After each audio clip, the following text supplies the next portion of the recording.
আচ্ছা, আপনার কাছে কি মনে হয় এত প্রতিযোগীদের মধ্যে আপনার মধ্যে কিছু একটা এক্সট্রা ট্যালেন্ট আছে, আপনি বা কিছু একটা এক্সট্রা যোগ্যতা আপনার মধ্যে আছে এবং সেটাকে আপনি আইডেন্টিফাই করতে পারেন কি যোগ্যতা আপনার আছে? প্রত্যেকটা মানুষের ভিতরে যোগ্যতা আছে, সেটা ফোটায় তুলতে হবে।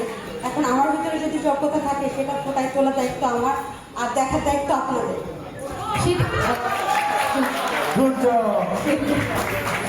আমি বলেছি কিছু এক্সেপশনাল কিছু যোগ্যতা আপনার মধ্যে আছে, সেটা কি আপনি সেটা বুঝতে পারেন যে আমার এই যোগ্যতাটা কাদের থেকে আমার বেশি আছে? আমি মনে করি যে সবার ভিতরে যেটা আছে আমার ভিতরে সেটা আছে, বাট আমার যোগ্যতা দিয়ে, আমার কর্ম দিয়ে, আমার কাজের ফল দিয়ে করতে হবে। আপনি কোনটা ভালো বেশি পারেন? নাচতে পারেন ভালো, না গান গাইতে পারেন ভালো? কোনটা বেশি ভালো পারেন? আমি নাচতে পারি না।